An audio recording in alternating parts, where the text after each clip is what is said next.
Natasha, how are you? I'm good. I know Mila actually. Oh, she's become a powerhouse. She has, and she's a great girl. She sits on our board for Artists for Peace and Justice. So yeah, she's really, really lovely. Wow. Well, now we can reconcile that story. Yeah. I got to be careful with Natasha. She knows everybody. So tell TIFF, the Toronto International Film Festival. It's its 40th year, isn't it? 40 years. And have you been a part of it for a while? About 20 years. My goodness. So like you. I don't have a Mila story though, but yeah, like you. It's great. I mean, what the festival means to the city is pretty remarkable. One of the things I really have been saying a lot is to capture the energy of what TIFF is. It's like if you took Hollywood and you took New York City, and if they had a baby, it would be the Toronto International Film Festival. That's the energy, right? Like It's palpable, but it's the combination of the two. That's an unbelievable analogy. And because of that, a lot of good-looking people. If you think about who's in New York and L.A., and then they created this. Yeah, because you have the cool factor of New York, right? But then you have the chill factor of L.A. and just that Hollywood star power of Los Angeles, right, in Hollywood. So it's that energy. For 10 days, that energy takes over our city. There's nothing like it until you get down here and enjoy it. And maybe, before I got into media, it was just about the parties. And then I had a brother who was heavily involved in it, sat on the board with TIFF, had films, won Best Canadian Film one year at TIFF, and I started to appreciate it for its art. Does that get lost sometimes, Natasha? I think it does. I think what actually gets lost is people don't realize that the Toronto International Film Festival is a not-for-profit organization. It's like, the Tribeca Film Festival in New York is a for-profit. So when you think of TIFF, they have to raise money. That's why, there's all these different fundraisers for the film festival, and that's why they kind of do what they do. But yeah, I think it does get lost. I mean, they've discovered some of the most amazing films out there that went on to win Oscars. So they've really paved the way. And 40 years of that. And that's what's so cool when you read all about sort of the history behind it and not just the socialite aspect. We should feel proud as Canadians, as here in Toronto, knowing that we're representing the world. And from your experience in the PR field between brands and celebrities, and you work with them all, you know them all, for them to be a part of it, they really look forward to it, don't they, this festival? They do look forward to it. It used to be a different festival. I mean, celebrities would spend 7 or 8 days here in a row. I remember, 12, 13 years ago, they would really, they would hang out in all the bars. They would really spend time here. I think everyone is so much busier now that they really don't anymore. They're here for 24 hours, maybe 48 hours, and they're out. There's more of them. But I don't think they spend as much time here as they used to. And I think a lot of that has to do with digital media and social media and just emails and just the fact that life is a lot busier because they go right on to the next thing. That's almost a shame, too, where there was a time where it's not that they don't embrace the city, but they could enjoy the city. I agree. I think they love Toronto. They love the people of Toronto. That's one of the things when you listen to interviews with celebrities that come to TIFF, they love the people. It's the People's Festival.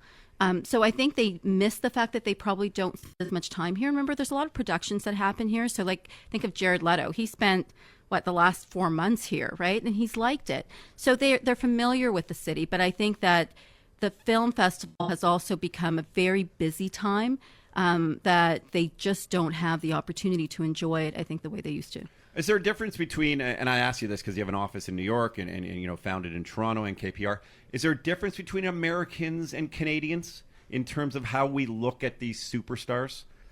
I think we're more respectful. I think we treat them like New Yorkers do. It's a little different in LA, and that's that balance of Hollywood and New York. And that's why celebrities love New York City. They can get lost and hide in New York, even though there's this amazing energy and there's so many people. Toronto's kind of like that. They're really, there's something to a lot of these celebrities where you watch them on camera and you go, my goodness, they resonate something. And then if you have the fortunate bit of situation or whatever to meet them in real life, they do have something different, I find. It's a star power. It's an energy. It really is. Yeah, it's an energy. It's a star power. Also, celebrities, I don't know what it is, and I'm not saying this about Natalie because she doesn't necessarily, but they have bigger heads than the rest of us. Do you not notice that? Natasha, I've mentioned this probably on this program many times. I remind me when I was a kid watching the Flintstones. Yeah. And whenever the Flintstones had like a celebrity, I think they had one called Rock Hudson in the day, if that would make sense. And they gave him like a bigger, more sculptured, perfect head. and then you see them in life, like they look a little bit superior to the rest of us normal peasants. Yeah, they have bigger heads and smaller bodies. It's true. Think of Tom Cruise. Just I've never met Tom Cruise. I met him once. I didn't speak to him, but I met him once, and same thing. Like bigger head, smaller body. Like it's a thing. Wow. I think it's a prerequisite. It's yeah, and I'm gonna bite my tongue and move on. But what are you looking forward to most? Because of the parties. What is a cool event to get to? You know what? They're all fun. A cool event is something more intimate, an event where you see people that you might not have seen in a while. It almost feels like summer camp, and you're kind of back and you haven't seen people in like 10 months and you're back there and you're just excited to see them. So that's a good event. Something intimate where you can spend more than, 20 seconds, air blowing kisses.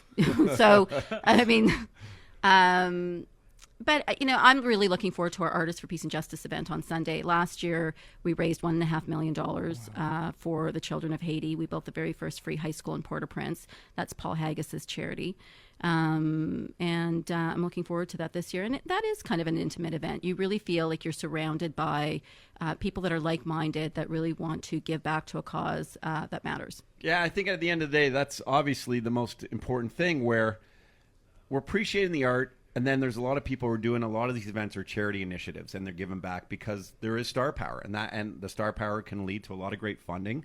And that is what's cool about it, is that people give their time knowing that time will result in funds for a project such as yours. Yeah, well, it's interesting because Susan Sarandon, we're honoring her. But I remember being in Haiti with Susan, where she saw the school that we built for the first time. Last time she was in Haiti before that, she was just looking at land. It was like rubble. And we used the money that we raised at one of the fundraisers to buy the land, build our school, and this is the first year that we're going to have a graduating class. So it's pretty amazing to kind of see that come full circle, and see that come full circle because of the help of celebrities like Susan Sarandon and Olivia Wilde and Daniel Craig, because we have a very large celebrity board at Artists for Peace and Justice. I didn't know. Wow, James Bond. He's amazing. Yeah. What a dreamboat, right? Yeah. Okay, maybe he's my new Clooney. Now that I think of He, it. by the way, should be your new Clooney. Yeah. He is so great in person. Like one of my colleagues, when she met him for the first time a few years ago, she actually couldn't talk. She couldn't. Shaking. And I've never, ever, in all the years I've known her, ever seen her do that. Ever. She was like, she couldn't say her name. He has a presence. You can see his abs through a thick wool suit. That's impressive. Seriously, he has a presence, but a bigger head. But when you're working with them, they're all regular people, right? They really are, and really nice. Like I have to say, someone had asked me the other day, have you met someone that you didn't like that wasn't so nice? I can't name one. They're actually quite gracious. If you're nice to them, they're nice to you. It's all about respect. I was saying today that I think that the hashtag for TIFF should be kind. I love it. Right? Because if you think about it, like publicists are kind of mean during the festival and everyone's just sort of crabby and cranky, and you're just kind of thinking, just be kind. Yeah. Like, because if everyone was kind to each other, we'd get more shit done, and you'd actually, just be happier for it. Hey, what's up? I'm Roddy. Subscribe to our channel. You're going to love it. For the rest of this episode, you got to check out our podcast online on the website. Go check it out. You won't be disappointed.